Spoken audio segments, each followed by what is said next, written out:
This is OverDrive with Hayes, Noodles, and the O-Dog on TSN 1050.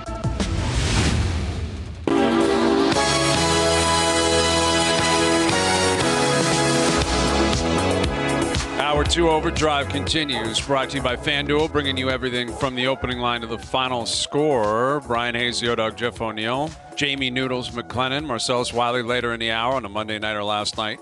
A couple of trades in the NFL today. Davante Adams wants a trade out of Vegas. You could see his soul basically leaving his body last night. He was so He got miserable. it? He didn't get it? No, he didn't get traded. They said they're not trading him. They gave up the farm to get him. And I don't know if a player could possibly say it without saying it more than what he said, I hate Jimmy G last night. Mm-hmm. Well, like he was wide open so many different times last night.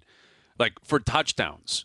Like jailbreak touchdowns, see you later. All you have to do is put it anywhere in the open field, and he will catch it. And Garoppolo couldn't connect. And what did you think you were going to get from Garoppolo, thinking he was going to be your guy? Exactly. Like, listen, Derek Carr, it's not like this is the Derek Carr super fan show on this program, but Carr's not worse than Garoppolo.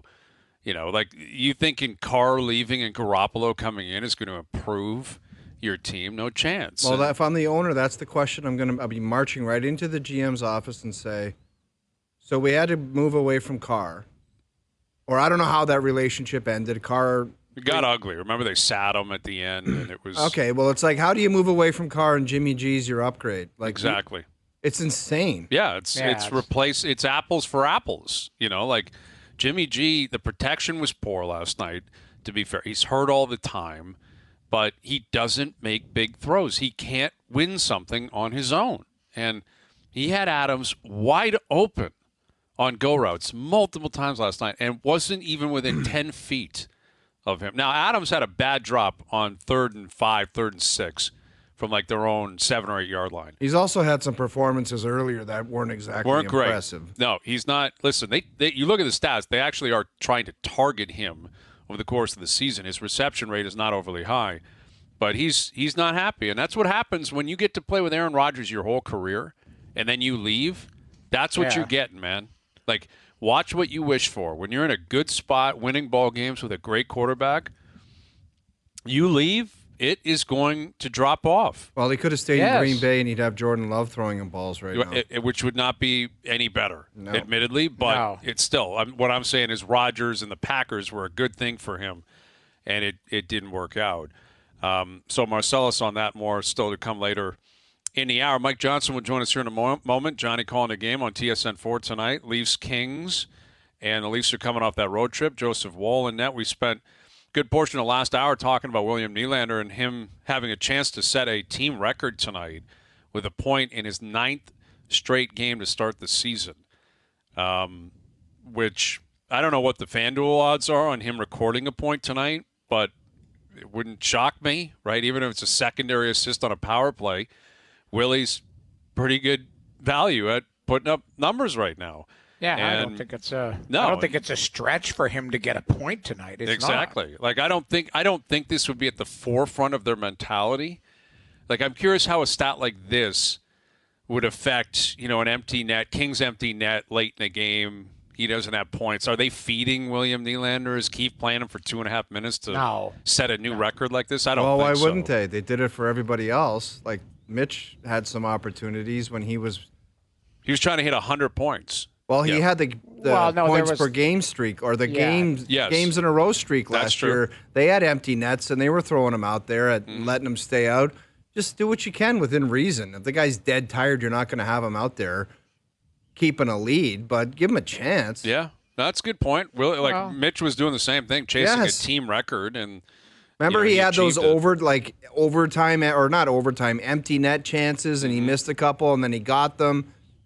Just within reason, you got to give him the opportunity. Yeah, within reason. But it's a neat, I guess, stat to chase. But it's not one that is like, it's not there for contract negotiations. I broke know. that. But how pissed would you be if there was 30 seconds left and there's an empty net and you haven't got your point yet and they don't throw you over the board? I would lose it. Yeah, I guess that's more on Keefe, right? It's not necessarily on his teammates. I don't know if coaches are going into a game like this tonight. Like, would someone from PR say, "Hey, Sheldon"? No, I would just jump over the boards and tell whoever's on right wing, "You're off."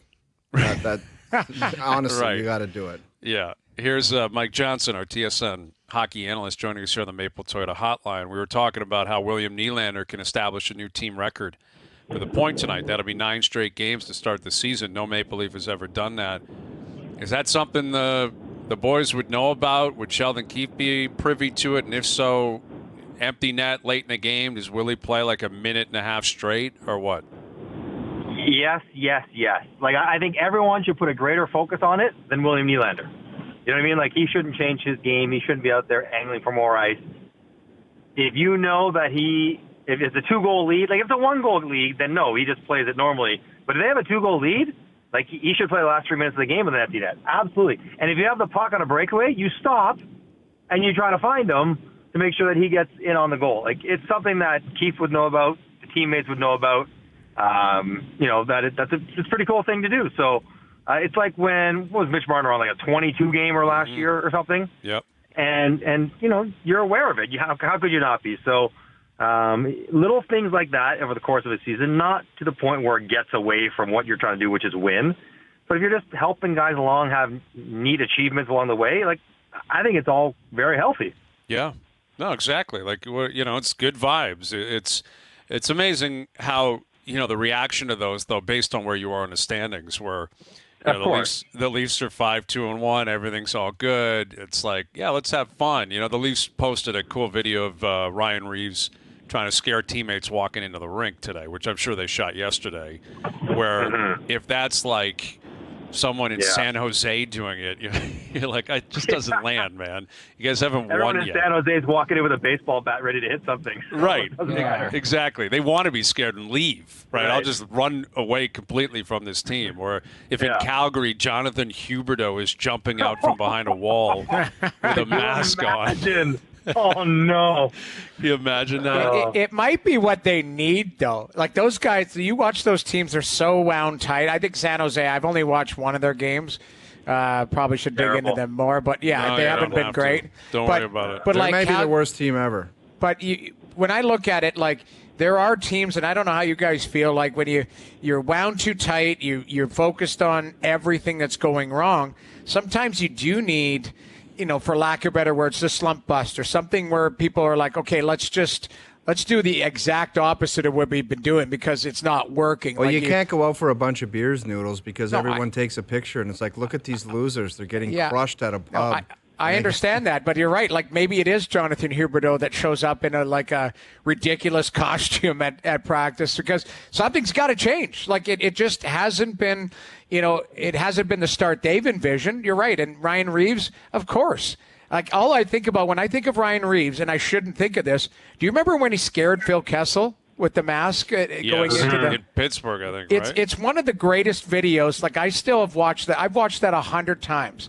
I just think it's funny because Phil is such he's such an easy target, and Reeves was just dying laughing. Like, that type of stuff, you still are allowed to have fun, and these guys do behind the scenes, but you can't show it. When you're Calgary, you can't see anybody can't. You can't show up to the rink with a smile on your face. They've lost 5 in a row. Fans will freak. Yeah, exactly. Fans will freak. Yeah. Anyways.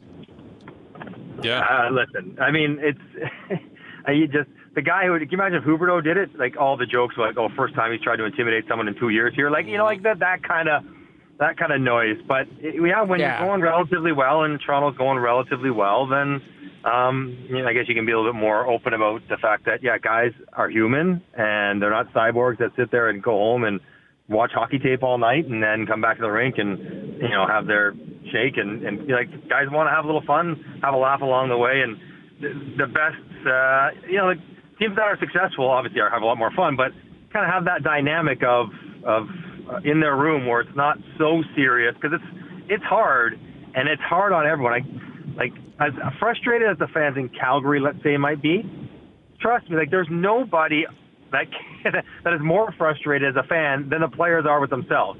Like, nobody cares more than the players, and so there's going to be lots of tense times throughout the year. So, have a little fun along the way. Why not? Johnny, are you arm wrestling Ray for Between the Benches tonight? How does that shake down? Well, I mean, truth be told, I could just stand behind him and have a clear sight line the entire night. It wouldn't really be an issue. That's a dirty trick on Halloween. Holy smokes. Truth. You set me right up for it. No, you know what, though? He flexed his national TV rights muscles, and I got punted to the booth. No way. Wow. Unacceptable. How could Ray do that? My home between the benches, my home rink, and I got punted right out of there because he's ESPN National with Ray. I don't think he cares, but I'm upstairs tonight. Okay. Well, yeah, Ray's in town. 8 o'clock start, Halloween. Yeah. Leafs coming off a road trip. What are you anticipating tonight? Okay, so my little nugget of the day for you guys. So the idea that this first game back after a long road trip is really hard. I will say when I played, it felt that way. Like it always felt kind of like you weren't so engaged. The body wasn't quite right. Over the last 10 years, of road trips of 4 or more games, the team returning home for their first home game after that road trip of 4 or more games has posted a higher winning percentage in that return game than they do the entire season. Really? So I'm not buying it. Well, I guess my calculator was broken. So we'll go with the gut. But that's fake news, we think. Yeah, apparently. So the idea that it's going to be trouble probably is not borne out in the numbers, even though it's borne out in O's gut, as it was mine. So I guess the challenge for them, I think, is LA's quite a good team, more so than first game back after the trip. LA checks really well. They, for years, have been one of the best shot suppressing defenses. They don't give you much. They have the 3-headed monster down the middle now. Where you have to take advantage of LA is their depth. Their third pair defense is absolutely vulnerable to good players. Now, they don't play that much, but when you get them, you got to take advantage of it.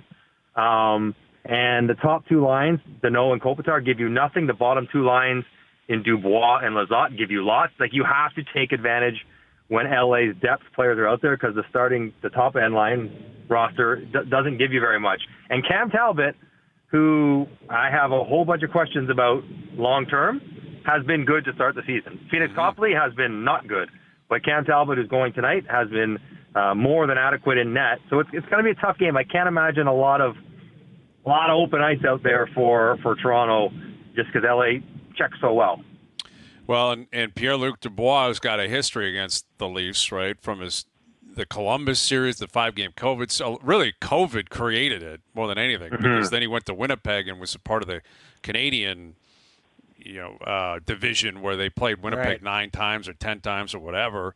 And his stats would indicate, he's kind of easing into it. He's been pretty good. But that was a big move, right? To pair him up with Kopitar, Danault, like up the middle of the ice. This Kings team on paper, they got a lot of size. They've got a lot of defensive prowess. It'll be a challenge for Matthews and Tavares. And I guess, David Kampf. Really, whoever's going to play that third-line center, you're going to play someone that can do some damage tonight. Yeah, and it's good timing in that it transitions sort of to Kopitar's end of his career, I suppose, as his role will probably diminish and maybe his game will diminish a little bit. Still very good, but you have Dubois should be in the prime of his career, and yeah, they're loaded 1, 2, 3, and when you get on the road specifically, and you don't have to ever really think about a matchup other than what you want for your guys. You don't have to think about trying to defend the other team's players. Like if it's Dubois' turn that go up, then he just goes. Like you're just doing whatever your bench needs, not so much reacting to what the other bench is doing, and that's a luxury for Todd McLellan that he is that he can work with. What they do try to do though is they really try to get Doughty and Anderson out there against the best lines. Drew Doughty's still going strong. Like got 4 goals in 8 games, 6 points, leading the league in ice time again, and you'll see him out there against. I guess Matthews. An interesting dynamic here, right? All of us watch Toronto's games. Like, would we concur that at 5-on-5, William Nylander's been the best forward for Toronto this year so far? Absolutely. Like that's not a controversial statement. That's the truth. But when they play, it's still Matthews who gets the matchup. It's still Matthews who gets the attention of the other team's best defenders. I wonder a night like tonight if they can.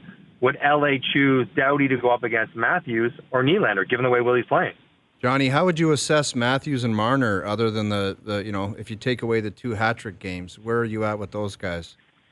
Well, I mean, you can't really take away 2 hat-trick games when you've only played 8, right? So, those are part of the equation. But even that, again, at 5-on-5, when those two guys have played together, which is the entire season, they've scored 4, they've given up 4. They're net even at 5-on-5, and that's not what these guys have done. They've been some of the best 5-on-5 producers in the league the last several years.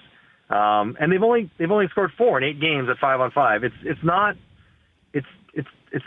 been fine. It's been good. It's not been the level that we are accustomed to seeing them deliver or what they expect from themselves. So, yeah, they're looking to get it going a little bit more. I think maybe working that new line mate has something to do with it. But Mitch has been a little bit of a slow starter at times in his career, and he's such a dynamic player and really can help everybody on the ice when he's going at his very best. And again, it's been good, but not great just yet. I think getting a few more extended zone times. They've kind of had a hard time when they've struggled not having. It's kind of like a one-and-done opportunity as opposed to extending it. That would help them along. I would expect them to get there, but they've been, by their standards, not as good as they usually are. What is your level of concern in Pitt, Johnny? Do you think they climb out of this? Because it's not so hot right now. I mean, it would be high, I guess. I had them being the 8th place team it was Ottawa or Pittsburgh. That was my sort of 8th place team. And depending on which preseason prediction, I'm sure I probably picked both of them. Yeah, keeping pucks out of the net are an issue. Depth scoring, again, is an issue. Top guys are going to pick up points.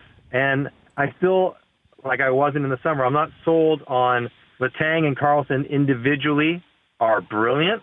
You put them on the same team, you put them on the ice together. I don't know if you get kind of the whole being greater than the sum of the two of them. I think they almost detract from each other's effectiveness because they are so similarly excellent on their own. So, it's relatively high because it hasn't worked. And, Pittsburgh is not the kind of team I don't think they can fall too far behind the pack and expect to make this huge, great run given their roster and their ages. Johnny, we mentioned him earlier. I just wanted your opinion or thoughts on the Calgary Flames, where, Daryl's not there. A lot of it was made, hey, this is going to be fun, new coach, all of that type of stuff. The boogeyman's gone, and they've had a slow start. Like you seeing anything? Like we talked about Huberdeau and Kadri extensively yesterday. Ultimately this league is you've got to ride the guys you pay the big money to.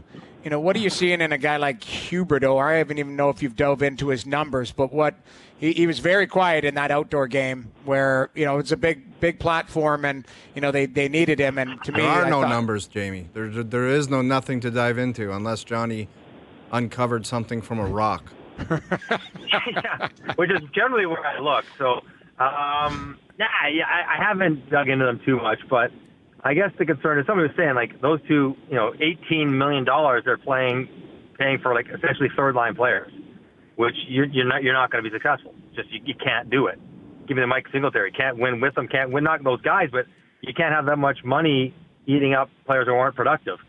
So that's part of it. But I don't know if it's the right forum to disclose it. But the stuff that Zadorov said, he would know better than anyone, right? Like he's in the room.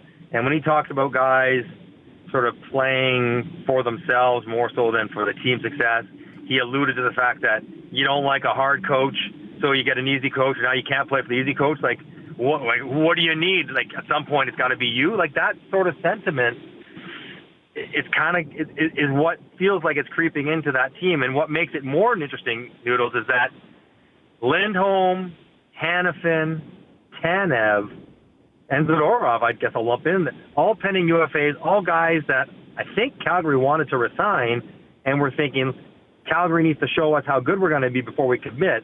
You just wonder if it goes wrong, does the complete organization shift philosophy? Like maybe we're going to go to a rebuild. We're not going to resign any of those guys because we're going in a different direction. Like it's a sort of a pivotal next few weeks for Calgary, not just for this season, but maybe for big picture, because like if they decide or if those players watch and say, we're not going to be good enough, we're all leaving, then that organization goes in an entirely different direction starting this year. So the biggest concern for me, though, is you get the platform. Like you're on that huge stage, You're struggling, as is Edmonton. You know everyone's watching. It's okay not to win. Like, one team was going to lose on Sunday.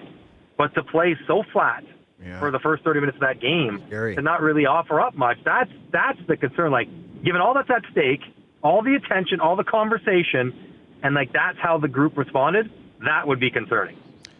Yeah, that's a real indictment on that team. And yet, you look at, we talked about it yesterday extensively about Calgary. I don't even know who I would circle and say that's the guy I would expect to drag them out. Like Kadri's got a reputation of being a gamer, but Naz is not playing well, and he hasn't played well the last year and a half since he got to Calgary, and he's not a number one. He had that great year in Colorado, exceptional season, but that was the outlier. Like, he is a second-line center. That's who he is. That's what he was going to be. But a second liner, yes. Yeah, exactly. And if in other words, you can't circle a second liner and say that's who's going to drag us out. Yeah. Michael Backlund, they've given him the captaincy. What is he, 35? He's a third line center. Checking centerman. Yes, he's not going to drag you out. So that's the issue. Like in Edmonton, turned out that Kane had a great night, but everyone knew who it was going to be. Everyone knows who's going to get them out of it. It's 97. It's 29. That's who's going to do it. And if Pittsburgh gets out of it, it'll be Sid. I think you're asking too much because of their age, personally, but that's who it's going to be. Where Calgary just doesn't have the equivalent of those guys. And I don't think they have guys that are even close. So it's got to be by committee. And, that's where I guess the new coach comes into play. You've got to implement some sort of system where, I don't know, you can't rely on offense. They're not going to be an explosive offense in Calgary. So don't you think like they're two best players? And the crazy part is Markstrom's not been bad this year. No. He's been good. They're at this point with their goaltender playing relatively well. Mm-hmm. That's scary. Their best player might be Mackenzie Weegar. And again, he's a good player, and I'd say he's the number one defenseman, like his top 32 defenseman in the league. But he's not, he's not Cale Makar. So there'll still be limits to what he can do, and that's right.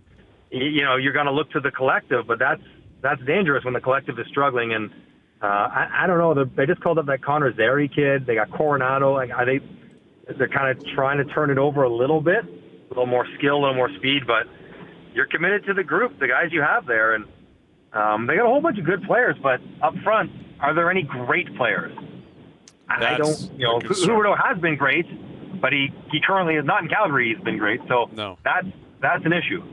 Yeah. We mentioned the Slafkovsky conundrum, where Montreal's off to a really good start. Really positive, good start. Outside of the Kirby Dach injury, everything has been breaking their way. Yet Slafkovsky, I think he had an assist opening night against the Leafs. Two, I think. He's only got 1 point on the year. He's got one assist in 9 games. One. Yeah, he had 1 point opening night. He is pointless since then. And this is a real conundrum for them because first overall, he's into his second year. A lot of what they're going to be in the next 3 to 5 years is going to revolve around a guy like that. Yet it continues to look as if he's just simply not ready for primetime, Johnny. Like, he's not going to be able to develop in the NHL because he just can't keep up. He can't perform right now. This is the question, right? Like, they knew, and it's not just revisionist history. They said it when they picked him. It's like a 3 to 5 year process. They knew he wasn't going to be great right away, raw, all that stuff. But they're kind of okay him developing very slowly, far slower than most other first overall picks go. But if he stops developing, or could you believe it, regresses a little bit, then they got to make a change. Not just a change where you don't get to play on the second power play anymore, but change like maybe you got to go to Laval where you touch the puck a whole bunch and learn how to play and score and create because you just don't touch it. Like if you watch games and I call their games, I watch on their games. He just doesn't touch it a lot. He works hard. He means well. He just doesn't have it. He doesn't get around it. He doesn't make plays with it because he just doesn't get there. Or when he gets there, he's not processing all the pace of the game properly that it gets away from him. And so, yeah, I don't think they're there yet, Hayes. I think they're willing to be patient. But if they get to through November, I'll give them another month of they've got to keep playing. And Christian Dvorak's coming back maybe as early as Saturday, so that'll be another forward that has to be integrated into the mix, and that'll shuffle things around. If they go through that next iteration of their lineup with Dvorak back, and he doesn't look better, not just get more points, but just get more touches. He just has to have the puck more. Mm-hmm. then I think you have to have the conversation. Like, is he best served long term being in the NHL where he just doesn't have the puck very often? And if it's the answer is no, then you make the hard call to send him elsewhere. But in that market, it's great that things are going well because it's kind of stopped anyone from really turning on the kid because it's a lot of pressure. He knows it. He's dealt with it relatively well, but it's not like you watch and you think a breakthrough is imminent. It doesn't appear that it is. No, it's not. And, I mean, that's the nature of the first overall pick is it's not always Connor Bedard. It's not always McDavid. Sometimes, and I'm not suggesting he's going to be a bust, but maybe it's just the ceiling is just a good player, and he's got to build towards just being a good player. And that would be disappointing in Montreal for sure because you get that first overall pick, you're expecting a grand slam. But we'll look see. at Lafreniere. I feel like he's lit it up. No, exactly. Right? And yet he was hyped, though, a lot more than Slavkovsky. I mean, Slavkovsky wasn't even on the radar. Lafreniere, everyone knew him, and everyone was like, watch him at the World Juniors. He was the best player. Or even look at Shane Wright. Shane Wright, like the other guy who was supposed to go first in Slavkovsky's draft.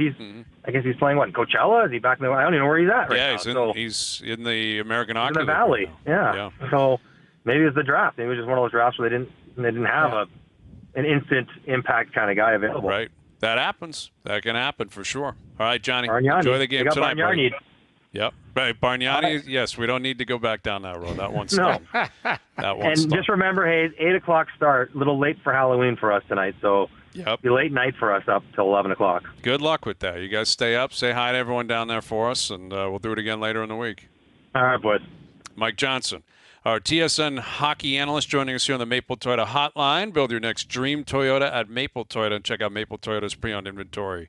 Arriving daily, it's time to Toyota. Visit mapletoyota.com.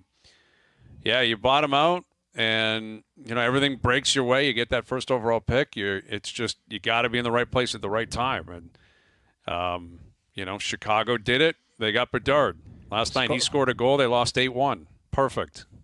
Yeah. Perfect scenario for Chicago. He's got 4 goals. Like, he might get to 30. He might get to 35. Like, he scores. Yeah, if you're not going to get the Bedard, you can't go by the rankings and say, "Oh, it's Shane Wright or Slavkovsky." You got to find the Jake Sanderson that's going to be the best player. Like, that's your job to figure that out. Who was it? Cooley that went third, and it was Nemec, the defenseman in Jersey, who looks pretty good. He went second, I believe. But yeah, I mean, listen, drafts are. You're right, though. Ultimately, that's your job. Yeah, like, that's literally why you scout. Yeah, if there's not the alpha dog, McDavid or Matthews or Bedard, you got to figure out which guy's going to be the best one because that pick's too important to the organization. Yeah. It's got to work for you over time. You got to have a player. All right, Leafs Kings tonight. Panel work tonight. So say hi to everyone on the panel for someone's us. Been squatting in my dressing room. I'm going down to figure out who that would be. I actually walked by there this morning, and the door was open. Yeah, you know why? Because someone moved in there and threw all my stuff. Was it? It wasn't me. I closed the door because I thought of that. I was like, I was in there shooting something this morning. Left crumbs like food and coffee and really just had their way. Like rearranged everything for their own benefit. I'd like to know who it was. I would guess if there was a hidden camera in there, it's Billy Dodson. He's been in there sleeping. No, there was a crew of people on like some other crew. Like a CFL on TSN or Raptors, maybe? No one from TSN. Kate Burness. It was no. Could have been KB. No. Kate Burness is sleeping. She's been busy. There. She does Raptors, CFL. No, there was a totally different crew of people down there from outside of. No one from TSN. A different crew. Yeah, like from Crave or something, I was told. I don't want to I don't know. But I'd like to just let someone know, please don't go in there and set up shop. See. Well, didn't they shoot that Blackberry movie up there? It looks like it. Well, tell them, what you need to do? Maybe it was the guy from It's Always Sunny in Philadelphia. Oh, yeah. Tell them you've got a little hidden camera in there. You'll figure out who it is. That's right. Just have a little sign on the wall. Get Doogie on it. Doogie's there. Have a conversation with him. He doesn't care. Let's set up a sting. Could be Doogie. Never know. Well, what kind of valuables do you have in there that we should be concerned about? Dude, I don't want to talk about it. I'm going to dig in. I'll let you guys know tomorrow if I track anyone down. All right. Shoot us a text because I want to hear what's going on. That's disappointing because I'm not kidding you. I was in there this morning. I was like, the door's open. This seems strange. Yeah. Someone's been in there messing around. Did you see someone in there? No, I didn't open grubby the door. food and leaving, like it's just, it was. I've got a bad story. As I was picking my kids up today from school, I drove off my driveway, and there was like a blue van, like a moving van right to my next door. And then my neighbor messaged me like 5 minutes later, and she said, somebody stole 2 packages off my front step. Did you see? Can you go on your cameras? And I locked eyes with the guys, literally. So you know who they are? Well, I don't know who they are. It was just what people are. They got a moving van. They're driving up and down the streets, just picking Maybe they packages came off into my locker room. Yeah, that could have been happening. So maybe it's pieces a full of operation. It just frustrates me because you know what it is like. There's people stealing packages off the front step. Yeah, middle of the day. It's ridiculous. I mean, going in dressing rooms and leaving sandwiches behind, and yeah, it's ridiculous. It's not acceptable in society. Nope. All right, well, keep us posted. Now I'm genuinely curious. I will. Thank you. All right. Say hi to Bill too. We shouldn't paint Billy Dodson with that. I was joking. Obviously, he would laugh Bill if would I not made do that comment. No. Bill would not sleep in there. There's no way Billy would do that. All right. Good luck with the panel. Marcellus Wiley coming up. Overdrive continues. TSN 1050 and on TSN 2. Now, back to Overdrive with Hayes, Noodles, and the O-Dog. ESPN in about a half an hour on the James Harden deal last night. His take on the Raptors through 4 games. Raptors saying all the right things. You know, it's early, new coach, new system, but it's a lot of the same players. You know, that's what a lot of people are detailing. Like I was looking at a bunch of stats last night about how poorly they're shooting, how awful their offense is. Their depth on the bench is basically non-existent. And what else were we expecting? You know, it's Fred left. Schroeder came in. Grady Dick is drafted. He actually played pretty well last night. He's got some minutes the last couple of games, but nothing changed. It's all the same team. Yeah. So what were we expecting? Grady looks like he'll be all right. You're so raw, right? He's really young. He's defensively he's getting beat. But if he hits shots on this team, he's going to get minutes. Yeah. But the NBA team of note today is undoubtedly the LA Clippers. And here's our man, Marcellus Wiley. Good LA boy, big Clippers fan himself. Marcellus, the rest of the world goofing on you guys for bringing Harden in with Westbrook and Kawhi and PG. I personally don't see how this works. I'm curious how you feel about this trade. Yeah, I mean, I'm excited because I see still there's potential in what they can do with those names and that production when healthy. At the same time, before this moment, I wasn't excited for him to come, James Harden, not just because of age, not just because of what he's been going through the last few years and all many teams and trades. I just didn't see the fit. But now, since he's here, pretty much forced on us, it's time to figure this thing out. And the way I see it working himself out is James Harden being who James Harden could have been in Philadelphia when Joel Embiid was injured. And we saw it a few times, even in the playoffs. Without Embiid, James Harden still is an offensive threat. He's still a guy who can dish out leading assists. So there's something still left in there. I'm with you, though. I'm a little hesitant, even though I'm a blind loyalist and a Clippers fan. I'm going to hold my breath and see how this really plays out in terms of all the pieces fitting. Marcellus, without naming names, but have you ever, experienced or in your career had a teammate that was as disruptive as a guy like Harden, where either wanted out or, just basically forced the hand of an organization? I mean, I know I played with guys who were disruptive, but they were top-tier players. You're like, okay, you'll go along with it because they can play. But at some point, people get frustrated with Harden. You just mentioned it. I don't know if you wanted him on your Clippers. Did you ever experience that in your career, a top-tier guy like that?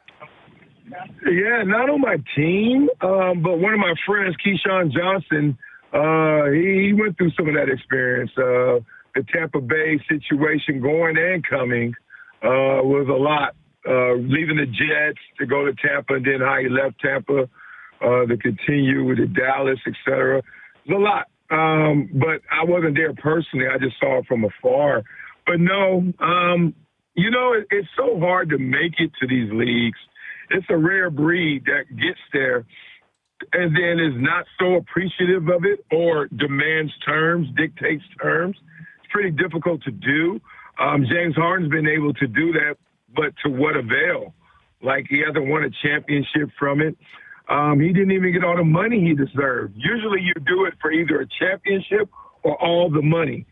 He's come up short in both columns, and that's part of the reason why he's a Clipper right now. I think some of the promises that were made weren't lived up to, or there was miscommunication. So James Harden's in his own category, man. He's a rare breed. Hopefully he does something we've never done, which is help us win a championship. With Marcellus Wiley, so the NFL trade deadline came and went. Not a ton went on. Josh Dobbs traded from Arizona to Minnie. Obviously, the Vikings want to continue to try to pursue a playoff spot.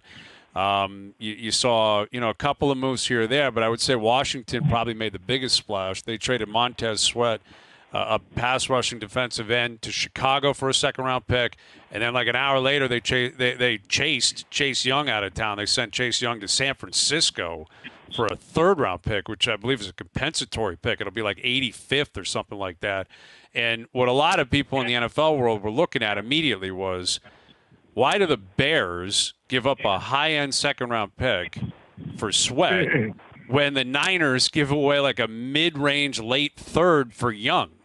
Like, is that – and it seems perfect. Like, the Niners are always relevant, always winning. The Bears are always losing in a disaster.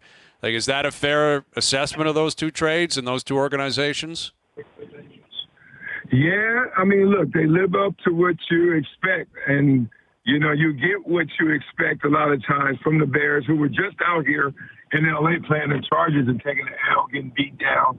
I mean, it's so weird that culture is just the players ultimately. We sometimes act like it's the oxygen in the room, or it's the walls or the mantras. It's really just the players and what they believe in. And sometimes that belief system is pervasive. And it seems like in Chicago right now, they're not believing too much. Especially I saw Justin Fields on the sidelines last week. Not a lot of positive things. But then you're like, so why are you now trying to throw this pass? Why Sweat? Why not Young? If we're going to go there, let's go there. At least go there in potential. So it doesn't add up. That's basically what it is. And I've been on teams before where it just doesn't add up, whether it's a talent conversation, decision-making. It could be all those things that lead to the culture just not being a winning culture. It's what the Bears are going through right now, and it's ugly. Looking at the body language of Davante Adams, I mean, did he have a right to be frustrated with Jimmy G? Yeah and no. I'm not the teammate that always thinks, since you're the man, you do everything right and perfect. Like, I saw Jimmy G miss him on a bomb wide open. But I will be the quarterback or the teammate that says, you could have caught that too if you were turned the other way a little quicker, reacted better, et cetera. Like, I think sometimes a guy can win out with reputation, which doesn't make you analyze the moment properly. I saw at least one play where I was like, that's 7 points. Kind of on you too, Davante, not just Jimmy G. But Jimmy G doesn't get the benefit of the doubt. So we're never going to side with him. And plus, even if you are right, dog, it's bigger than you. It's bigger than Jimmy G. It's all of us. And I remember the comments from Davante Adams maybe a week ago saying, I'm frustrated because, no, we won, but I'm not getting the targets. I can do more. I can help us more. And that's just code for I need to get mine regardless, And there's been guys before, great players, who love to win, but they want to make sure they're the reason that you're winning. And it seems like Davante has been told or bought into winning's cool. Long as Davante is winning, that's even better. With Marcellus Wiley, you look at his head coach as well. Josh McDaniels has been granted so many opportunities in this league. He even, pulled a fast one. I think it was on Indianapolis, wasn't it, where he accepted the deal and said, screw it, I'm going back to New England at one point. And watching that team last night, they just look so disorganized. He's supposed to be this offensive genius, and he brings in Garoppolo. He brings in a number of Patriots. And they got some pieces there. Adams being one, Jacobs being one. But that team's going nowhere and going nowhere quick. And I'm curious how you feel about McDaniels and his reputation now that he's been out from under the Belichick umbrella for a while. It really hasn't gone well. It was a mess in Denver, and it's a mess in Vegas. Yeah, another reputational hire where you don't deeply analyze him. You kind of just gloss over the situation and where he comes from and his pedigree. It's not good, man. I'm not inspired watching them under him. They're not inspired playing for him. It's just all bad if you just look at the situation because, like you said, the organization is just not going in the right direction. You can see it on the field. You can just see guys, it's not a masterful plan. And I don't know what he does great as a coach. Not yet. I don't think he's a rah-rah guy. So he doesn't have the Dan Campbell box checked. I don't think that he has the X's and O's checked to the point where he's ahead of the game now because everyone could call a play. But are you really playing chess out there with these players? I don't see it. And so I'm just looking at Josh McDaniel like, yeah, you used to hang around Belichick. That's about as good as it gets. So these players are starting to kind of show us that there's not much more to it. And it's pretty sad because you can name at least a half a dozen household names on the Raiders. It's crazy. You can even go on the defensive side and go with Crosby and guys. Like, they got dudes, but they don't have a team. And I don't think they're ever going to have a team with high esteem and real contending chances under Josh McDaniel.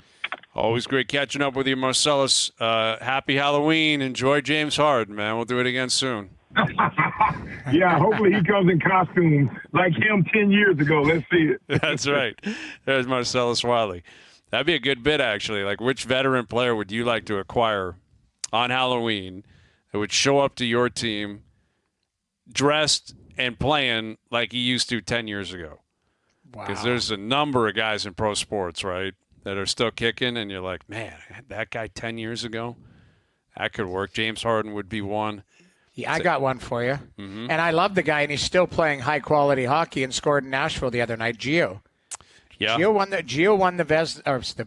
Norris at 35 Norris. Years old. He's 40 now. That's right. If I had a 28-year-old Mark Giordano and a 28-year-old Morgan Riley, which I believe Morgan's 28 or 29 now, now you're cooking. Now you're talking. Now you got two studs. Now you're on to something there. Yeah. Yeah. That's a good example. I'm with you on that. I mean, there's countless examples. Patrick Kane comes to mind. He's coming off the injury, right? You got Showtime 10 years ago. Whew. Yeah. Now you're cooking with gas, man. Yeah, that's true. Yeah, JP just said Max Scherzer, although Scherzer might, kind of backdoor his way into a ring here, where when he was acquired by Texas, he pitched okay. Relatively speaking, by his standards, he wasn't great. He was okay. Then he suffered that injury in Toronto. He didn't pitch forever.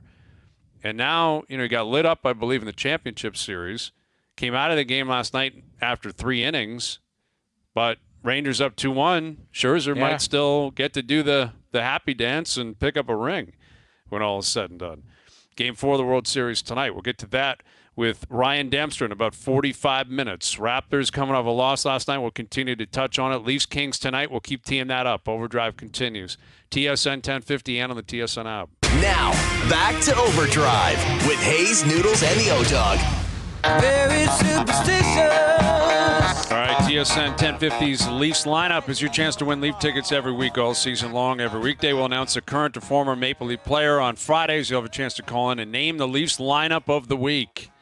Name all the players, and you'll score a pair of tickets to an upcoming game. This week, we're giving away tickets to Leafs Flames next Friday, November 10th. Today's player, it's Halloween themed, the monster himself, Jonas Gustafsson.